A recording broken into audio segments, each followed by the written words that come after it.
welcome to Music Meltdown, the show. So this week, or this day, whenever you're getting it, I don't care. We're doing a band called Television. I read on their Wikipedia they were from New York, and they were around in the 70s. They also had an album in the early 90s, which is very bad. I mean, I'm not an expert. Can someone else can take it from here. I did the intro. I did the hard part. Television, they were influential band from the 70s. They get, I guess you could call them one of the first like post-punk bands. They emerged from the punk scene. Like the early demos and stuff they did are definitely really like classic punky, but by the time you get to Marquee Moon, it's something else entirely. They were a very influential band. They had a very unique sound and a lot of interesting musical ideas. Very innovative band for the time. This is going to be a fun week because Aiden has not hidden his stance on this band at all from that opening.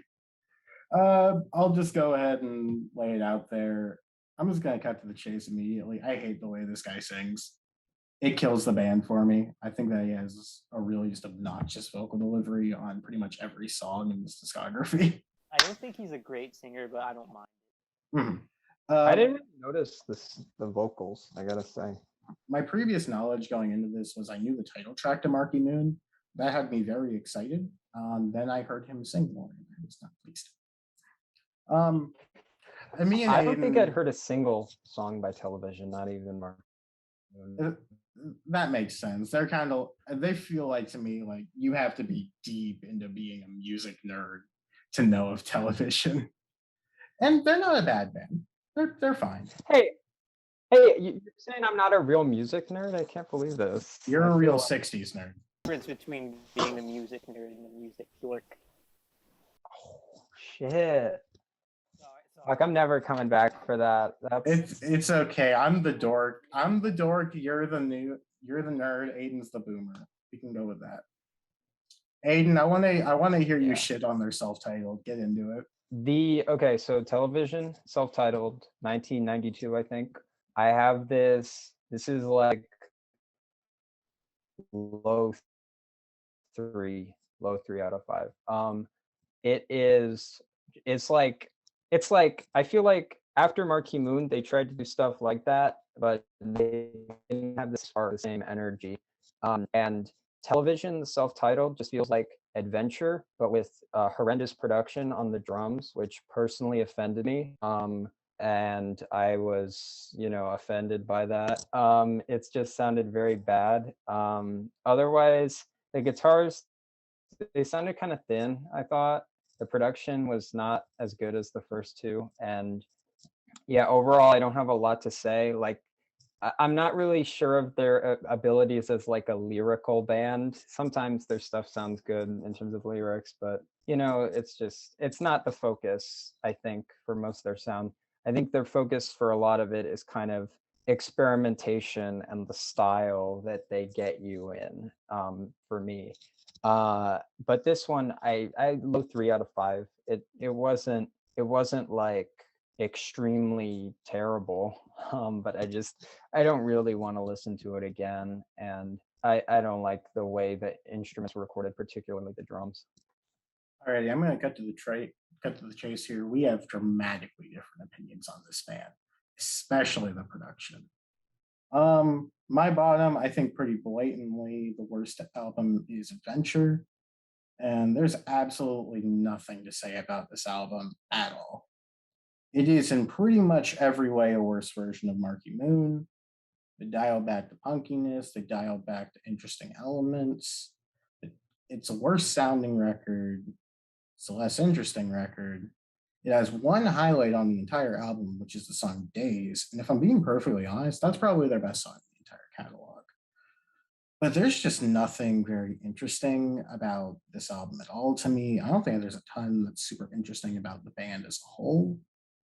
And as saying earlier, I just hate Verlaine as a vocalist. I think he is if literally any other singer from this time in this style was doing it, they would be a dramatically better band. But I just hate the way this dude sings.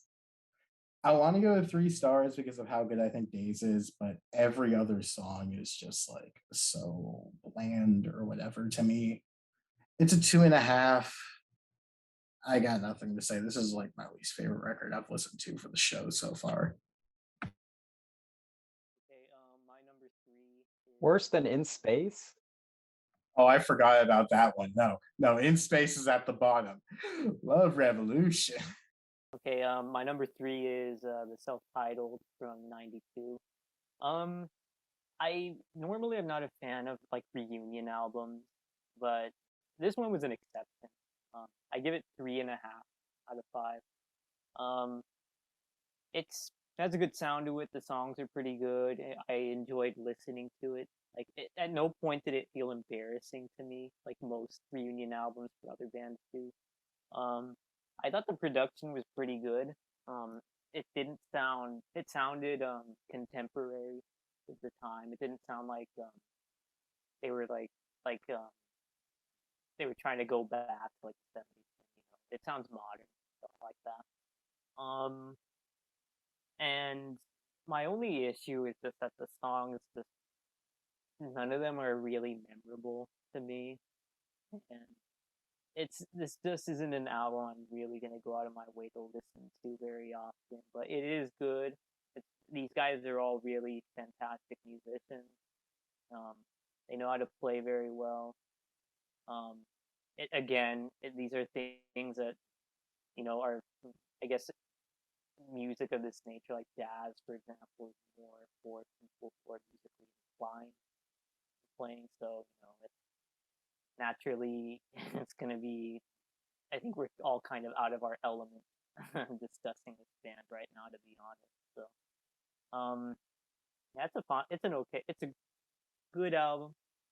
Um, Not a whole lot to say about it. Just the songs just weren't there really. It felt a little bit formless in the end. So it's a good album. I wouldn't call it a great album. 3.5 out of 5.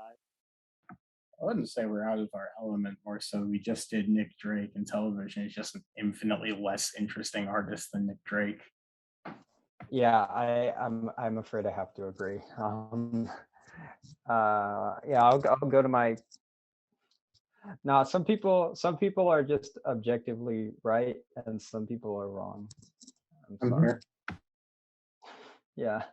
Um, my number 2 is going to be Adventure. I think I agree with what you said about this one, Adrian. It's like it's a worse version, but not as good. But to me, that doesn't super offend me because I think the original Marquee Moon's already pretty good to verging on great. So this is still just, it's still good. It's just like a worse version of something that's really good. Um, but I don't want to let that hold it against it for me. But yeah, I think it has some. I don't think it builds on the first one that much. It almost seems like in places they're kind of sanding off the rough edges of the sound. It doesn't have as much bite or punch, or kind of grit. But it's not bad. And I wouldn't be like angry to listen to it again or to hear it. So I'm going with 3.5 out of 5. Well, to be fair, they take away all like any of the punkiness that was still left over on that album. So it's just a really bare bones, Yeah. lacking new wave record at that point. Yeah, it's like if the first one was like a medley of 2 things, they just like went in and picked out all the individual like if it was like a bag of mixed nuts, they took out all the peanuts and all you have are like almonds now. We don't even have almonds, hun. We have cashews. Yeah, that was kind of a shit metaphor, I'll agree, but Yeah. moving on. Okay, my number 2. I'm sorry, Aiden. I'm gonna do it to you. My number 2 is Marquee Moon. This is the type of record that just doesn't lend itself to this style. And once again, it just goes down to the same thing. I hate Tom Verlaine. He's awful. He's one of the worst singers in rock, in my opinion. Like 12 people know him in the world, and all those 12 people are worse off for it. Can't stand his voice, and it totally ruins this discography. And it's like, these aren't even terrible lyrics or terrible songs. It's just everything about his performances are like perfectly designed to piss me off. I feel the way that people do about like Dennis DeYoung and Styx with this guy, and people hate Dennis DeYoung. So, but here's the thing: this record has legitimately good songs that I can look past for that. The title track is fantastic, which is shocking that they can't really make 3-minute songs I like, but they make a 10-minute one that I enjoy. What the hell? Guiding Lights, and they're both truly fantastic. And I really like the final cut, Tom Curtin. The guitar work is the main thing that I will give this band. I do think that they have a very talented guitar work. I just wish that the guitarist knew how to sing. It.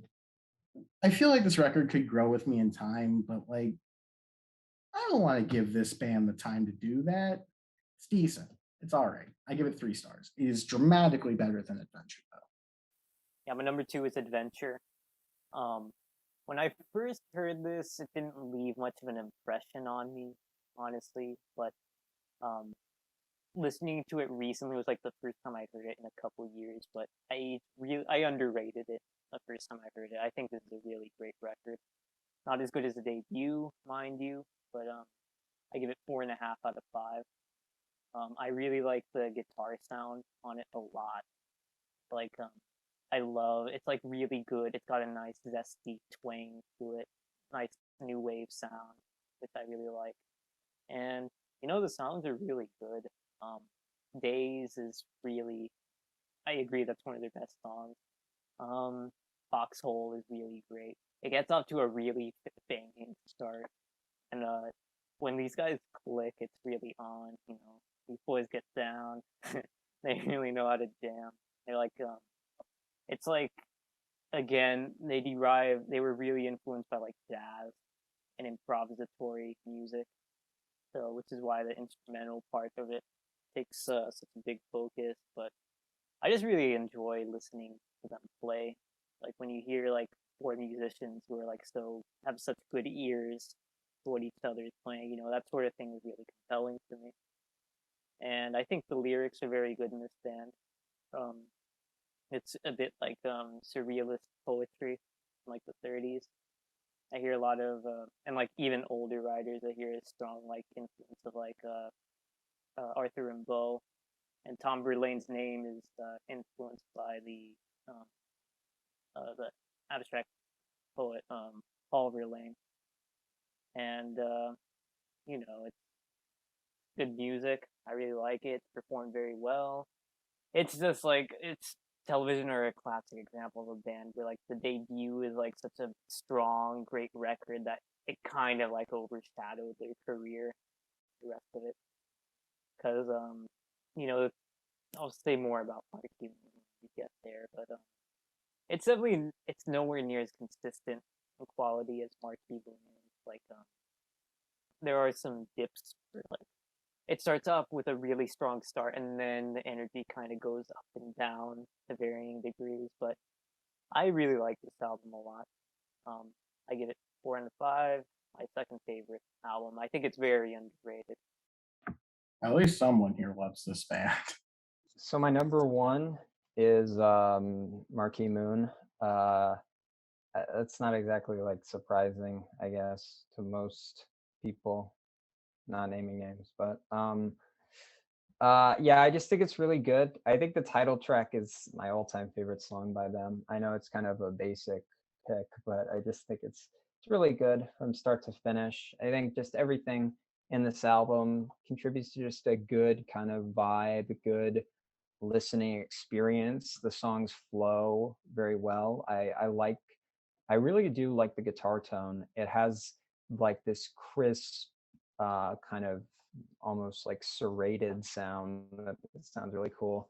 And I didn't have a problem with the vocals personally. They just seemed kind of like, they weren't great to me, but they were just kind of mid. They didn't like offend my eardrums like they seem to have with Adrian.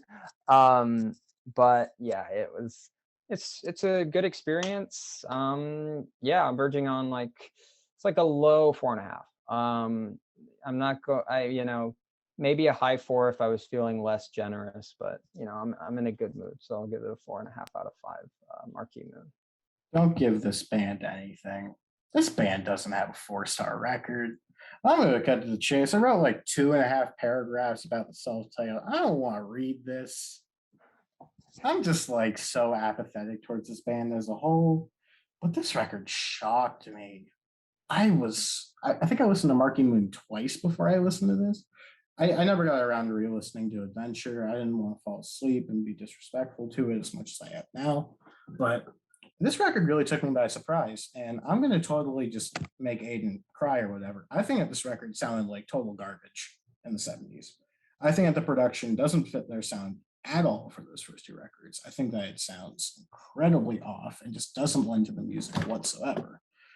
And on this record, they're kind of just trying to sound like The Cure, and I kind of got hints of like later period Talk Talk. They're trying to sound like other post-punk and post-rock at the time, which I think just works better because that sound has been better established. Verlaine doesn't sound terrible on this album because he's aged considerably since then, and he's just not trying as hard to do whatever the hell he was on those first two records. And I think that this is filled with a bunch of really solid tracks. 1880 or so, Shane She Wrote This, Endless World, and Call Me Mr. Lee all start out being pretty good. I didn't like Rhyme, was a total pace breaker and didn't add anything to the listening experience. No Glamour for Will is good, but it doesn't really save the record.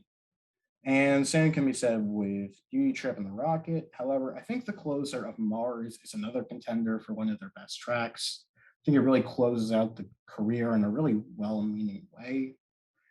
And it's just a really good song. But I don't know.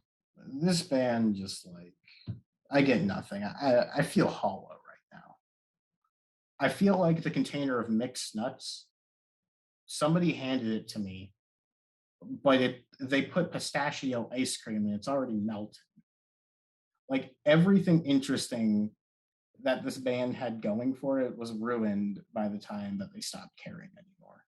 I hear they're still touring or whatever. That's cool. I'm glad people like this band, but I don't know. I guess it's 3.5 stars. I re-listened at work though the other day, and I was just as apathetic as I was with other records. I don't know. I liked Big Star better than them. Okay, yeah, let's wrap this up quickly. Number 1 is Marquee Moon, 5 out of 5, top 10 album for me ever. Yeah, very good guitar playing. It kind of modeled, like, it changed my idea of what could be done with like guitar because it's not like a standard like pentatonic like blues riffs or things like that.